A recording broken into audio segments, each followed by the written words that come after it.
Whew, y'all. So my son turns 8 tomorrow, and the one thing he asked for his birthday was a gaming room. Listen, let me just, full disclosure, by no means am I professional. I am the opposite of professional, and I had absolutely no idea what I was doing. Any type of interior design, DIY, is my literal nightmare. Now, normally my husband will handle assembling things, painting. He's super handy, great handyman. However, he has been mandated for the last 9 days in a row, and he works 12-hour shifts. So he was fresh off of his 9th 12-hour shift in a row and still stayed awake to help me move the big furniture and, do all the big things. After we were done moving the big furniture, he went to lay down and get some sleep, and I just started to wing it. Quite literally wing it. I have no idea what I'm doing. I'm just doing my best, keeping my head in the game, coach. I think the most intimidating part for me was hands down painting the chalkboard wall because, again, I don't do this stuff. I've never painted a wall in my entire life. I watched a couple YouTube videos. My brother, who works in construction and he remodels homes and stuff, he gave me some tips and he told me to sand the wall, so I sanded the wall.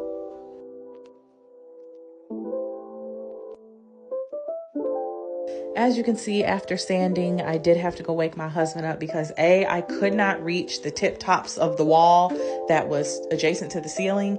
And the paint wasn't painting properly and I didn't know what I was doing wrong, but he was a trooper.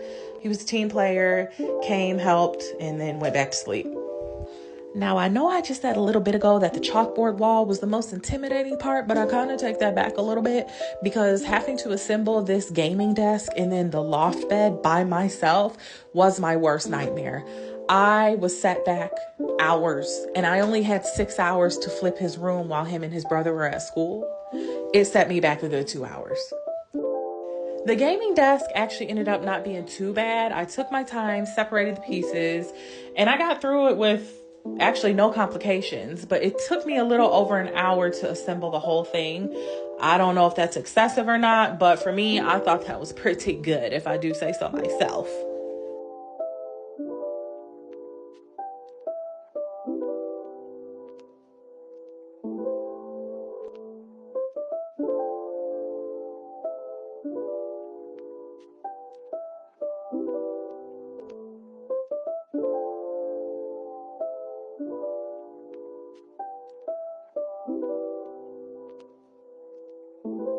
At this point, I'm feeling myself. I'm looking at myself like, girl, look what you just did. You just put this desk together all by yourself. I'm plugging up all the lighting, turning the LED lights on. I am confident about putting his loft bed together by myself.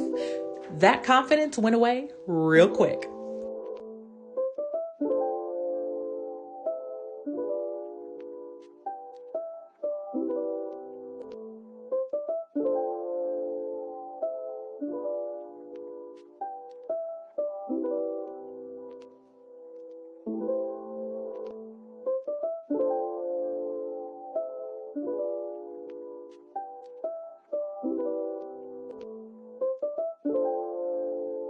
Okay, so what ended up happening was I opened the box to the loft bed, looked at page 1 of the directions, immediately said no, closed it, and decided I was just going to come back to that because page 1 of the directions was crazy.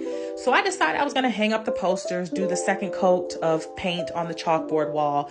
And unfortunately, me painting the wall is going to be the final clip that you see of this process because I went back to the loft bed again, crashed out, woke my husband up, and he had to assemble the whole thing, and I was just over it at that point, so I stopped recording. So this is how his room turned out. It's only about 80% done. Unfortunately, we ran out of time before we had to pick him up from school, so we didn't get to finish. There's some floating shelves that I didn't get to assemble on the wall. He has a Minecraft rug. I didn't get to finish blowing up his Xbox chair. So I have some little loose ends to tie up, but he loved it. I'm gonna post his reaction video too. So yeah, I hated everything about this process. 0 out of 10, would not do it again. But my son wanted it, and he's a good kid, gets good grades, is a great person. So I did what I had to do.